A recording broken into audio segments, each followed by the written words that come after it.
नमस्कार साथियों, आप सबका पुनः स्वागत है श्रद्धा एस्ट्रो ज्योतिष में।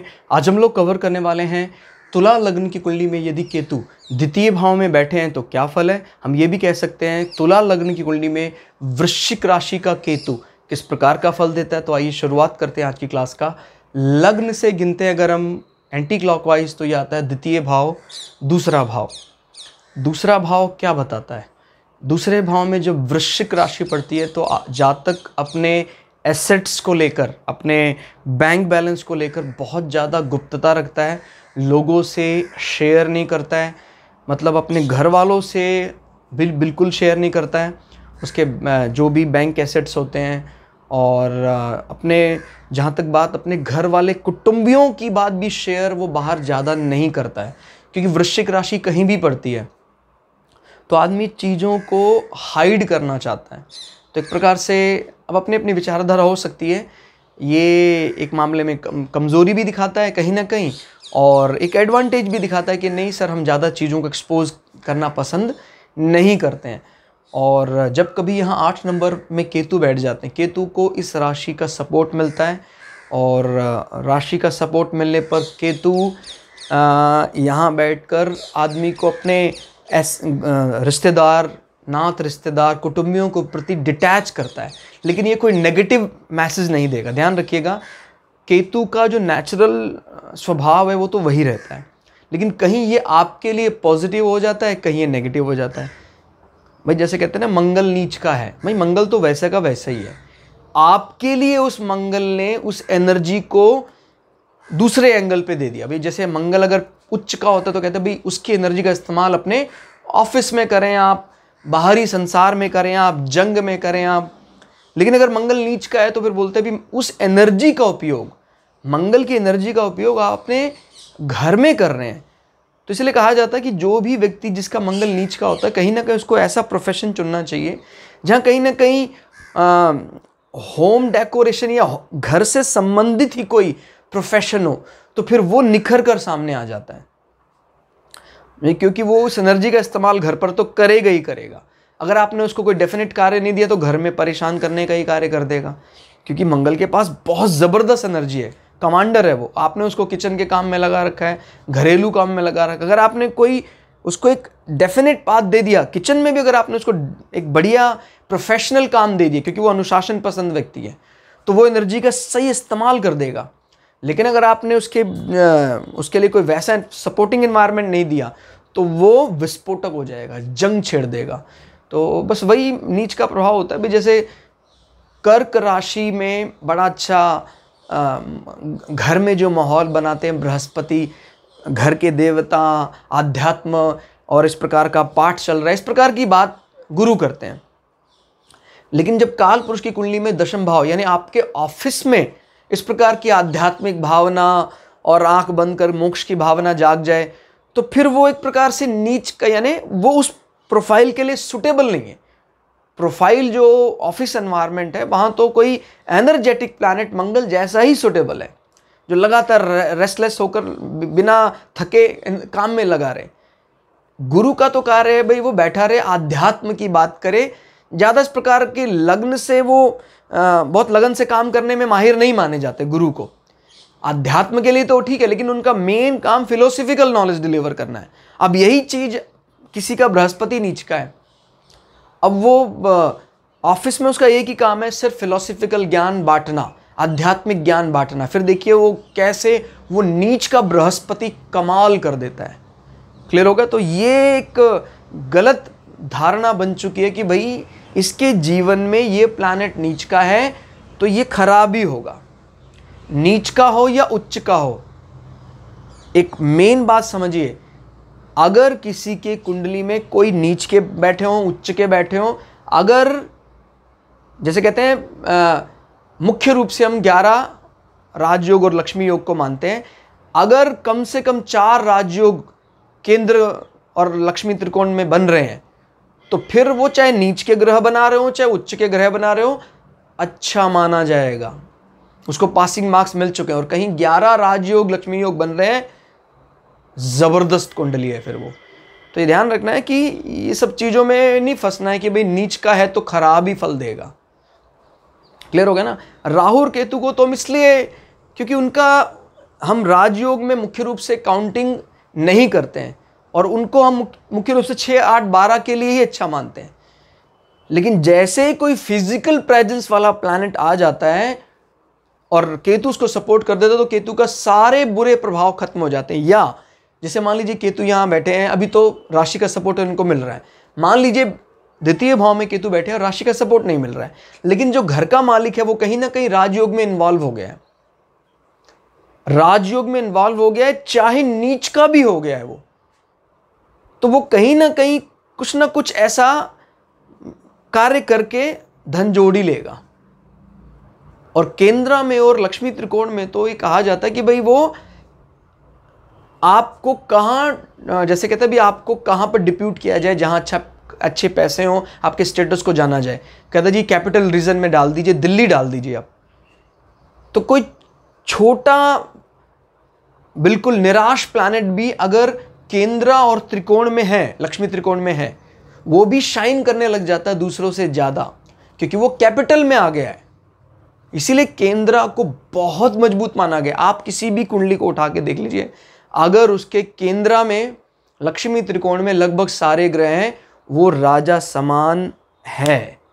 क्लियर हो गया? इसमें कोई शंका नहीं है, कोई राय, दो राय नहीं है, वो राजा है। क्लियर हो गया? क्योंकि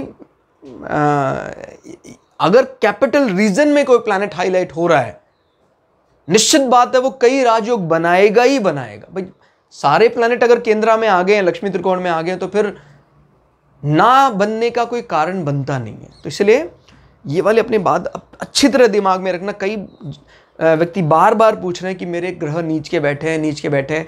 नीच का ग्रह आपको नहीं, ठीक है, अगर आप नीच के ग्रह से परेशान हो रहे हैं तो ठीक है, आप नीच भंग जरूर देख लीजिए उनका, और कहीं ना कहीं से वो 4 नियम है, अगर वो नीच भंग हो रहा है तो आपको एट दैट इंस्टेंट भी परेशानी नहीं होगी। लेकिन नीच का ग्रह आपको सक्सेस नहीं होने देगा, ऐसा नहीं है। कई ऐसे दुनिया भर में नाम करने वाले पर्सनालिटी हैं जिनको दुनिया में नाम उस नीच के ग्रह ने करवाया है। क्लियर? तो ये वाले अपने दिमाग से बात निकाल दीजिएगा।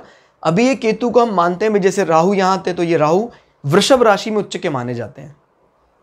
इसी प्रकार से यहाँ केतु बहुत अच्छा फल, यानी उच्च का फल देने लग जाते हैं। तो आदमी अपने एसेट्स को ज़्यादा बॉदर नहीं करता, वो तो उसका स्वभाव है ही वृश्चिक राशि का। केतु का भी कुछ वैसे स्वभाव हो गया, और आदमी को अपने एसेट्स में अचानक वृद्धियां होती दिखाई देती हैं, अचानक प्राप्ति होती दिखाई देती हैं। और यहाँ राहु ससुराल पक्ष में बैठकर कहीं ना कहीं फ़ायदा यहाँ से भी दिख रहा है आपको। 180 डिग्री पर उच्च का राहु बैठा है, और अष्टम भाव आपके ससुराल पक्ष को भी बताता है, तो वहाँ से भी कुछ अचानक धन प्राप्ति हो सकती है जो आपके द्वितीय भाव को मजबूत कर रहा है। आप जातक स्वयं अपने कुटुंब को बांधने के लिए प्रयास नहीं करता है, फिर भी कुटुंबी जन बंधे रहते हैं। इसका मतलब जातक का जो पार्टनर है वो इस रेस्पॉन्सिबिलिटी को निभाता है। क्लियर होगा? यानी बिना कुछ कहे, ज़्यादा संवाद किए भी, कई बार तो क्या होता है ना, हमें हर व्यक्ति को बहुत समझा बुझा कर अपने कार्य में, अपने फंक्शन में बुलाना पड़ता है, कहीं वो नाराज ना हो जाए। ऐसा आपके साथ नहीं है। बिना संवाद के भी सभी रिश्तेदार आपके साथ खड़े रहेंगे। कितनी मतलब अजीब बात है। कहाँ तो लोग उसको समझा समझा के हार जाते, तभी भी नहीं समझता है वो। द्वितीय भाव में जब उच्च का केतु होता है तो प्राय आदमी को आध्यात्मिक विषयों को डिलीवर करने की ताकत बहुत अच्छी होती है। क्लियर हो गया? कम बोलेगा, लेकिन जो बोलेगा वो ऑथेंटिक बोलेगा। और मैं बोल रहा हूँ आध्यात्मिक, याद रखिएगा, दर्शन शास्त्र की बात और शास्त्रों की इस प्रकार की फिलोसफिकल नॉलेज जो है बड़ी अच्छी होगी उसको। अगर आप कहीं सब्जेक्ट, कोई संसार का कोई विषय लेकर अगर आप आए हैं, कोई संसार का सब्जेक्ट, वो तृतीय भाव से देखा जाता है, उसकी डिलीवर करने की ताकत, उसको बोलने की ताकत। तो दोनों को मिक्स मत करना।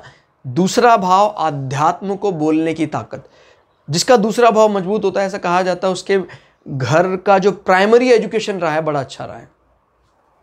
क्लियर हो गया? उसको घर में अच्छा ज्ञान देने का प्रयास किया गया। मंगल अगर मजबूत है, निश्चित रूप से वो प्राइमरी एजुकेशन उसका बहुत अच्छा रहा। प्रॉमिसिंग भी होता है व्यक्ति, वादा करेगा और वादा पूरा भी करेगा। अगर जैसे मंगल इस भाव का स्वामी है और कमज़ोर अवस्था में चला जाता, तो वो वादा को पूरा करने में, रिजल्टेंट में दिक्कत लाता है। हालांकि समाज कहता है कि नहीं यार, ये व्यक्ति वैसे तो ठीक है, प्रॉमिसिंग है वो, क्योंकि केतु भी यहाँ अच्छा फल दे रहा है, लेकिन जब रिजल्टेंट की बात होगी तो हमें ये देखना पड़ेगा कि मंगल किस स्थिति में है। अब मंगल भी मान लीजिए अच्छी स्थिति में है, मंगल अपने भाव में बैठा है या उच्च का होकर यहाँ बैठा हुआ है, तो फिर वो आपको प्रॉमिसिंग बना देगा, वादा करेगा और वो वादा पूरा भी करेगा। अगर द्वितीय भाव के स्वामी मजबूत अवस्था में हो तो गले वाले हिस्से में कोई इस प्रकार का दोष दिखाई नहीं देता है, कुछ प्रकार की बड़ी परेशानी नहीं होनी चाहिए। अगर है भी तो जैसे ही आपका केतु की अंतर्दशा लगे, मंगल की अंतर्दशा लगे, वो ठीक हो जाता है। ठीक है। और द्वितीय भाव कहीं ना कहीं आज के समय पर बहुत बड़ी आवश्यकता है। भारत जैसे देश में जहाँ सिर्फ लोग अपने एजुकेशन, हायर एजुकेशन को ही देख रहे हैं, कहते क्या करना है, मूल्यबोध का क्या करना है, बढ़िया इंजीनियर बन जा, इंजीनियरिंग ले ले, डॉक्टरेट कर ले, ये सारे बड़े बड़े विषयों को लेकर कार्य करने में लगे हैं, लेकिन हमारे मोरल वैल्यू को हम भूल गए हैं। ये कोई ज़रूरी नहीं है कि कोई बहुत बड़ा आईएएस ऑफिसर है तो वो चोर नहीं होगा या उसके मोरल वैल्यू अच्छे होंगे ही होंगे, कोई ज़रूरी नहीं है। मोरल वैल्यू एक अलग चीज़ है जो हमें शुरुआत में घर की नॉलेज से पता लगता है। ये शुरुआती ज्ञान बहुत ज़रूरी है, आज इस ज्ञान की बेहद आवश्यकता है। तो द्वितीय भाव का मजबूत होना आदमी के मोरल वैल्यू, पंक्चुअलिटी, इन सारे विषयों को भी बताता है। क्लियर हो गया। और यहाँ से दृष्टि की बात करते हैं। 1 2 3 4 5, एक जल तत्व राशि में बैठकर केतु दूसरी जल तत्व राशि को प्रभावित करता है। जब कभी भी हमारे लाभ कुंडली में खुद भी देखेंगे, जैसे अग्नि तत्व राशियों के लॉर्ड ज़्यादा बली आ रहे हैं, पृथ्वी तत्व राशियों के लॉर्ड ज़्यादा बली आ रहे हैं, तो आदमी उन विषयों के प्रति ज़्यादा आकर्षित होगा और उन विषयों से उसको फ़ायदा भी मिलेगा। अब जैसे मान लीजिए 1 5 9 अग्नि तत्व राशि हैं, तीनों के स्वामी बली हैं, तो व्यक्ति को जो भी फायर एलिमेंट है, इलेक्ट्रिसिटी है, इन सारे विषयों का लाइफ में उसको बहुत सीखने को मिलेगा, उनसे फ़ायदा होगा। इलेक्ट्रॉनिक गैजेट्स उसके लाइफ में बहुत इंपॉर्टेंट रोल प्ले करेंगे। फिर हमने देखा 4 8 12, इन भावों की स्थिति भी ठीक है, इनके मालिकों की स्थिति ठीक है, तो जल तत्व के नज़दीकी वो रहेगा, जल तत्व को अपने लाइफ में बड़ा जो इंपॉर्टेंस देगा, फ़ायदा भी मिलेगा। तो ध्यान रखना है कि कुल मिला के जब कभी भी हम 1 5 9 और 4 8 12 इस प्रकार का जो पेयर बनाते हैं, तो जो भी राशियों का गुण, जैसे पृथ्वी तत्व राशियां हमारे कुंडली में सबसे मजबूत है, तो आदमी को मटेरियल गेन बड़ा अटैचमेंट होता है, उसको संग्रह बहुत अच्छा करता है, वो वस्तुओं का संग्रह, पृथ्वी यानी मटेरियल। वायु तत्व में उसको वो सांसारिक बल की कामना करता है। क्लियर हो गया। सांसारिक बल देखिए, एक तो होता है आध्यात्मिक बल या मानसिक रूप से या न्योछावर कर देने वाली भावना, ये अग्नि तत्व। वायु तत्व में हम सांसारिक बल की बात करेंगे। भीम वायुपुत्र या पवन पुत्र कहे जाते हैं, तो वो कहीं ना कहीं संसार के साथ जुड़ाव या अटैचमेंट ज़्यादा रखता ही है।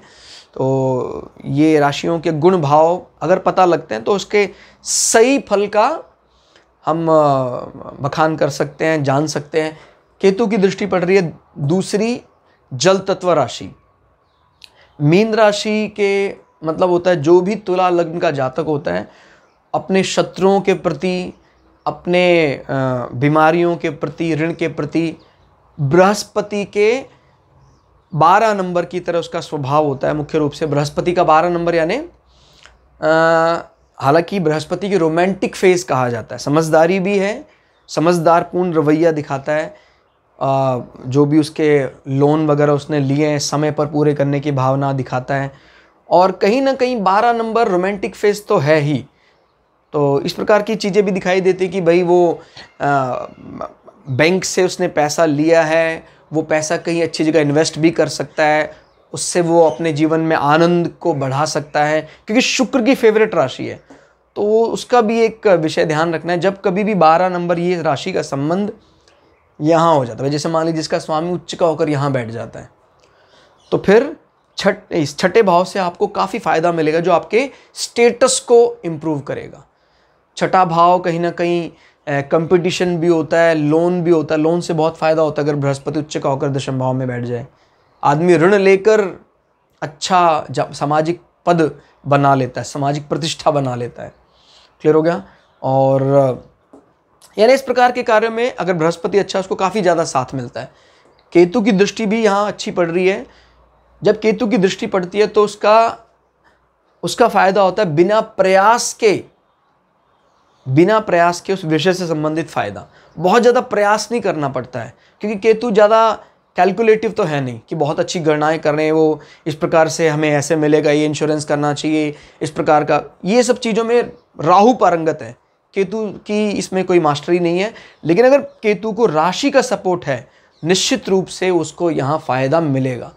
शत्रुओं को एक प्रकार से कहते हैं कि अपने आप ही खत्म कर देता है। क्लियर हो गया? केतु की जब यहाँ दृष्टि पड़ती है, क्योंकि वो गुप्त रूप से ही जीवन में शत्रु रहते हैं अगर केतु यहाँ राशि का सपोर्ट ना पाता, लेकिन राशि का फुल सपोर्ट है, तो इस प्रकार की कोई गुप्त शत्रु तो नज़र नहीं आते हैं और जीवन अच्छा बना रहता है। एक चीज़ है, अगर बृहस्पति की स्थिति कमज़ोर है, जैसे मान लीजिए बृहस्पति नीच का होकर यहाँ आ जाता है, तो जो नीच ग्रह का हमने जो फल बताया है बस उसका वही है कि भाई इसको सबसे ज़्यादा सुटेबल लग रहा था ये वाला कर्क राशि बृहस्पति को आपने यहाँ बिठा दिया है। तो बृहस्पति प्रथम दृष्टा ऐसा लगता है कि हाँ कहीं ना कहीं अपने प्रोफाइल से अलग आपने उसको काम दे दिया है। तो फिर इसके जो खुद के घर हैं यानी धनु और मीन, इन राशियों को भी शुरुआत में झेलना पड़ता है, लेकिन अगर नीच भंग है तो वो मैनेज हो जाता है। ठीक हो गया? तो इस परिस्थिति में अगर घर का मालिक कमज़ोर अवस्था में हो तो रिजल्टेंट खराब हो जाता है कि यार शत्रुता दिखाई भी नहीं देती है, फिर भी ये केस कैसे आ गया आपके लिए, आपके खिलाफ कैसे बन गया ये। तो लेकिन परेशान होने की ज़रूरत नहीं, वो ज़्यादा समय नहीं टिकता है, क्योंकि भावों पर पड़ने वाली प्लैनेट की दृष्टि मजबूत है। क्लियर हो गया? रिजल्टेंट का मतलब साल में 1-2 बार 3 बार, लेकिन इंस्टेंट इफेक्ट अगर अच्छा है तो फिर वो बुरा समय जल्दी ही खत्म हो जाता है। इसीलिए कहा जाता है भाव की स्थिति भी बली हो और भावेश की स्थिति भी बली हो। खाली भावेश की स्थिति बली है तो रिजल्टेंट में दिक्कत आती है, भावेश की स्थिति बली है लेकिन भाव खराब है तो फिर इंस्टेंट इफेक्ट कमज़ोर होता है। तो दोनों चीज़ें हमें चाहिए। तो केतु की दृष्टि आपको यहाँ बीमारियों से भी रक्षा करेगी, और केतु की दृष्टि ये भी बताती है कि कहीं ना कहीं मामा पक्ष, क्योंकि ये माता श्री के भाई और मौसी, इनसे बातचीत कम होगी लेकिन संबंध कायम रहेंगे, क्योंकि राशि का फुल सपोर्ट है। एक तो होता है ना बहुत ज़्यादा आदमी का आना जाना लगा हुआ है, फिर भी बड़ी जल्दी लोग नाराज़ हो जाते हैं रिश्तेदार।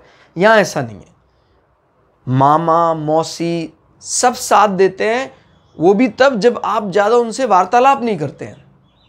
इसका मतलब वो आपको अच्छा मानते हैं। और केतु की दृष्टि कहीं ना कहीं जब कभी भी जातक को इन अंगों में दिक्कत हो रही है तो केतु की अंतर्दशा लग जाए तो वो स्वतः ठीक हो जाता है। क्लियर हो गया? जैसे kidney, dialysis, small intestine, large intestine, appendix की कोई प्रॉब्लम चल रही है, केतु की अंतर्दशा महादशा में स्वतः ठीक भी हो जाता है। 5, 6, 7 सातवीं दृष्टि को काउंट नहीं कर रहे हैं। 8, 9 नौवीं दृष्टि से केतु कर्क राशि, तीसरी जल तत्व राशि में नजर बनाए हुए हैं। हालांकि कर्क राशि भी एक जल तत्व राशि है और हमने कहा है केतु को सामान्यतः अच्छा लगता है जल तत्व राशि, लेकिन इस राशि के स्ट्रक्चर के साथ वही हेर फेर है जैसे मंगल और कर्क राशि का हेर फेर है। मंगल को राशि का स्वामी तो प्रिय है, यानी कर्क राशि का स्वामी कौन? चंद्रमा, लेकिन कर्क राशि उसको सबसे ज़्यादा अनफेवरेबल प्लेस लगता है। तो ऐसे ही केतु के साथ भी है, जब तक चंद्रमा केंद्र में ना हो या स्वग्रही ना हो तब तक केतु का कर्क राशि में प्रभाव ज़्यादा अच्छे फल नहीं देता है। तो हमें एक शर्त है कि या तो शनि लग्न से केंद्र में हो, चंद्रमा लग्न से केंद्र में हो, या स्वग्रही हो चंद्रमा, तो फिर इसके फल अच्छे मिलते हैं। क्लियर हो गया। अब जैसे केतु की यहाँ दृष्टि पड़ जाएगी और चंद्रमा स्वग्रही हो, तो आदमी का जो मन मस्तिष्क है वो अपने घर से दूर अपने ऑफिस में लगा रहता है, क्योंकि चंद्रमा का मतलब आपका मन कहाँ लगता है? अपने ऑफिस में लगता है, अपने कार्य क्षेत्र में, सामाजिक प्रतिष्ठा को बनाने में आपका मन लगा रहता है। चंद्रमा स्वग्रही है, मजबूत स्थिति में है, नो डाउट अच्छा ऑफिस एनवायरनमेंट बना के रखेगा। कोई भी ऐसी इंडस्ट्री में वो जा सकता है जहाँ केयरिंग, हॉस्पिटैलिटी और इस प्रकार की इंडस्ट्री में वो, या water sign, marine industry. Clear हो गया। लेकिन मरीन इंडस्ट्री में कोई डिशुम नहीं करना, उसका काम तो आनंद वाला ही होगा, शांत प्रदान।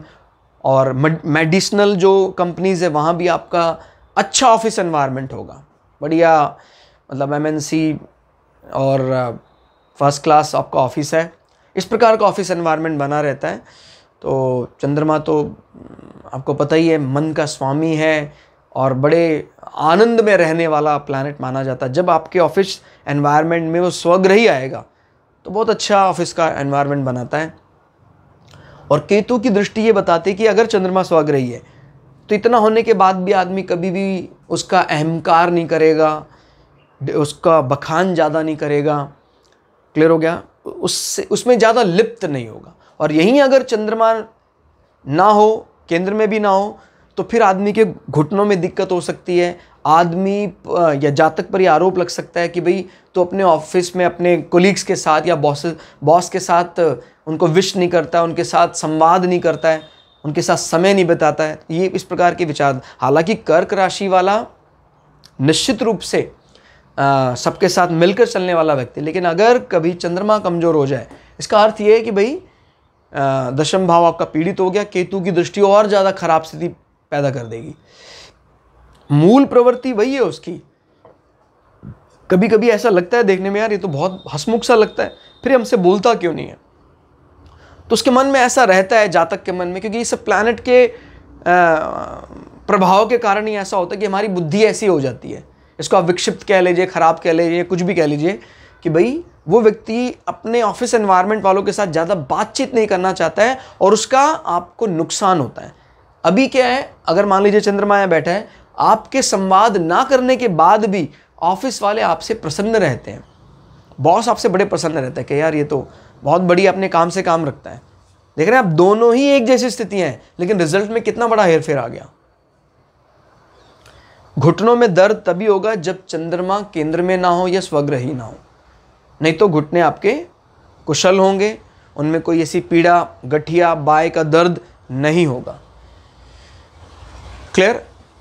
अगर चंद्रमा स्वग्रही ना हो, केंद्र में ना हो, तो फिर आपको सरकारी काम काज में बड़ी दिक्कत आती है। आपके सरकारी कार्य पूरे नहीं होते हैं, सरकार पक्ष आपके प्रति एकदम उदासीन रहती है। आपके हो सकता है पेपर वर्क भी पूरा ना हो, कोई जैसे इंपॉर्टेंट कागजात होते हैं, पासपोर्ट, इस प्रकार के लिए आप एकदम बॉदर नहीं करते हैं, जिसका बाद में आपको हर्जाना उठाना पड़ सकता है। क्योंकि ये क्या है, सोशल स्टेटस, सरकार से मिलने वाले जितने भी फायदे हैं उनका सदुपयोग नहीं कर पाएगा अगर दशम भाव पीड़ित होगा। क्लियर हो गया।